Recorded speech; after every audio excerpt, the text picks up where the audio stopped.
Single father Russ gets woken by his 5-year-old son Calvin, who is soaked after getting up to mischief in the rain early in the morning. Cleaning him up makes Russ late to the sitters, who subsequently won't take Calvin because her daughter is ill. So he is forced to bring Calvin to work.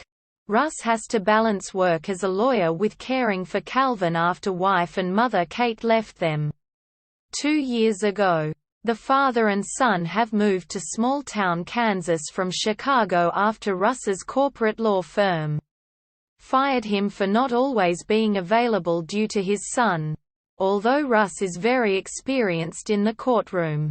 As is just passed the Kansas bar exam, is assigned the least appealing case. This smaller law firm hired him thanks to his former college roommate Bob. The client Joyce Ives had crashed into a restaurant with her husband Larry's car for cheating on her with Carol, a waitress there. She's trying to sue the restaurant. Calvin receives a postcard from his mum saying she misses him, often sending them although she left them 18 months ago.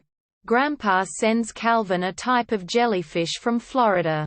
It is obviously dead but Calvin wants to keep it, naming it Mum. Kate calls, wanting to talk with him, but Russ won't let her. Russ also coaches the local high school basketball team. He benches the disrespectful Noah for his frequent absences from practice. When Russ and Calvin are in town, Noah's older sister Beth dumps a bag of dog food on Russ's windshield in retaliation. She frightens Calvin, but offers to make it up to the boy by taking him horseback riding. Afterwards over lunch, Beth asks Russ out, as the babysitter is not available. She makes them dinner and spends the evening with them. After Calvin falls asleep, Beth and Russ are intimate and drawn into a romantic relationship. This is interrupted when Kate reappears, wanting to reassert herself in her son's life. She calls when Beth is still there the following morning while Russ is showering, so she leaves abruptly. Kate shows up minutes later and Russ is resentful and suspicious of her. She initially says she's available while he admits is seeing someone. Russ begins to feel torn between the two women and about what to do with Calvin.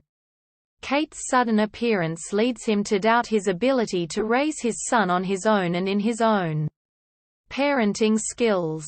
After a third day with her visit, she stays until late so he lets her stay the night. A late call from the police gets Russ out to collect Noah, who was in a collision and is drunk. He lets him sleep it off in the living room. Later that night, just as Russ starts to think he might reconcile with Kate, she confesses that not only has she fallen in love with someone else, but that she probably never even loved him. In the morning Beth comes to collect Noah. When she sees Kate coming downstairs looking for Russ, she rushes out. When he follows Beth out, although he insists that things are over with Kate, she says she doesn't want to get caught up in it, and leaves. While Russ is in Dallas interviewing for his dream job at a major law firm, he leaves Calvin with the neighbor Charlotte to stay overnight. On his return, when he goes to pick him up, he discovers Kate recently has run off with Calvin to Cincinnati. When Russ realizes the boy is missing, he talks to Beth, who convinces him that Calvin needs him and he must try to get him back. Russ turns down the job in Dallas and drives to Cincinnati. Kate relinquishes Calvin back to Russ after acknowledging that she can't handle it, and he and Calvin return to Kansas and Beth